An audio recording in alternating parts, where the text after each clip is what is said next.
So I'm Emily. This is Abby. We're doing CRE 6 and I'm doing prompt 2. So we kind of went over the prompt already, so about people being taught to call the police when there's emergencies and stuff like that. So what situation or situations do you feel that police officers are best suited to respond to as the first response unit? I mean, I think, just very clearly, I think acts of crime, as in, I think theft and murder and things like that, where it's this is more so their job. I think there are other things where there should be somebody else involved as well. Yeah. But I think just within, their job description and, what they're trained to do, I feel like those are where they should be the first response. Okay. Why do you feel that way? I think because in other situations, they're not fully trained. If it was a situation of, domestic violence or suicide, they're not fully trained in those things. And I think, if someone were to OD, most police officers aren't fully trained in that, and there needs to be an EMT or something. And acts of domestic violence, I think there needs to be I think sometimes officers are trained, but I think not as much as somebody else could be. Yeah. And so I think for situations to be handled better and more efficiently, and also just better all around, I think that's just how it should be.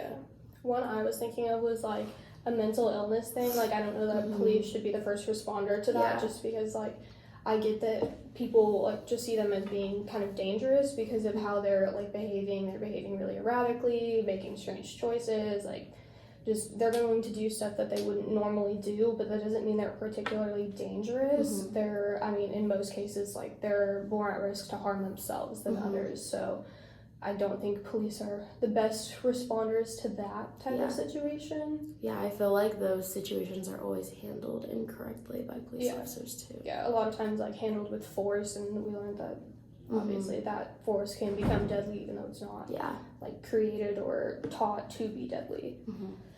So the second question, what situation do you feel that other groups would be best suited to respond to as the first response unit? Yeah, so I kind of already talked about this, but I think especially situations where someone's overdosing, I think that's when there should definitely that's the first one off the top of my head of where someone should definitely be there, because one, everyone's told if there's an emergency, call 911, but if drugs and stuff are involved, people aren't gonna want to call 911 because they don't want to get in trouble. And so I feel having someone else and saying an EMT, because when you call 911, if the first person to respond is a police officer, that also takes up more time to get the EMTs there and to inform them of the situation. And I don't know how it all works, but I just feel in those situations it needs to be somebody else who's more qualified to handle that situation, also in a way that's not going to cause people to panic and be oh my gosh, I don't want to get in trouble, but just to help somebody live. And I think if it really needs to be prosecuted, which I'm kind of obviously I think drug crimes it's against the law, drugs should be prosecuted to some extent, but I think if that's something that's needing to happen, then it should be done at a hospital after they've gotten the patient recovered. It shouldn't be the first thing of, oh, this patient's lying on the ground because they OD'd, let me just arrest them. Let me drag their lifeless body to the back of a car. They shouldn't be their health should be prioritized, and then if police are warranted, they should address that after their health is maintained. Yeah, I agree. I feel somebody's life should come first.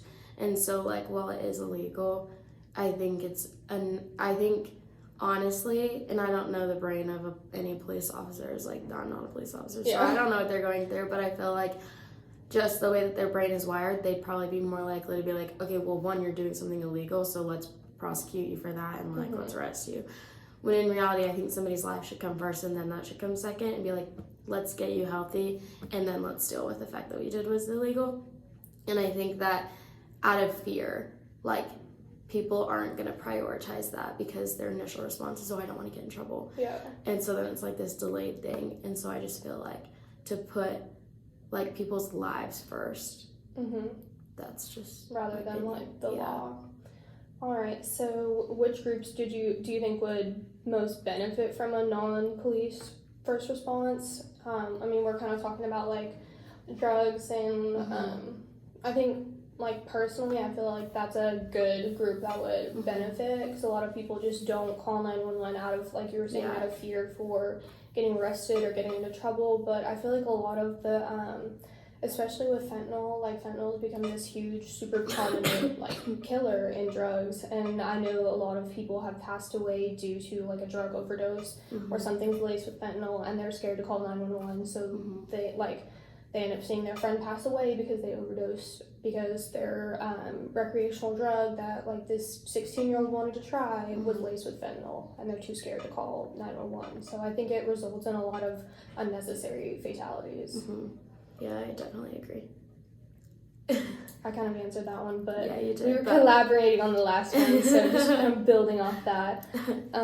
What challenges exist to change this system that we have?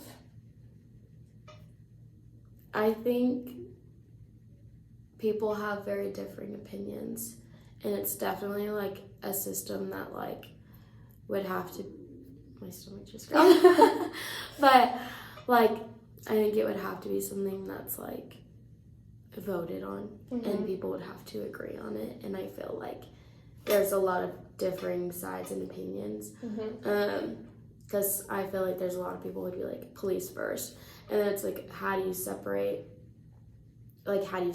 them, and like how do you like differentiate like different situations? And then it's like everyone knows the number 911, so how are you going to start ingraining another number into other people's minds, you know?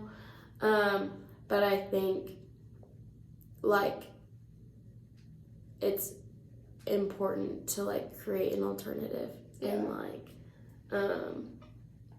provide a way it's honestly, I think, safer and more efficient to provide an alternative, even if like there's, I don't even know, like I don't know how it would be done, but just so that even if the police have to be there to somehow like pair them with a social worker or an EMT, and whether that's like at police stations, they have these people on hand who like their job is to respond to the 911 calls that like they receive, and then they're like, okay, this like these people go out to this way, rather than just like immediately sending police. I think that's a good way to kind of not sway more people, but just educate them better, that we're not just sending like untrained civilians just by themselves to respond to like a domestic violence call, which could definitely be dangerous. We're sending someone who's trained to de-escalate that situation, along with someone who's there for protection and criminal action, or like against criminal action if necessary. Yeah. Okay. Here we go.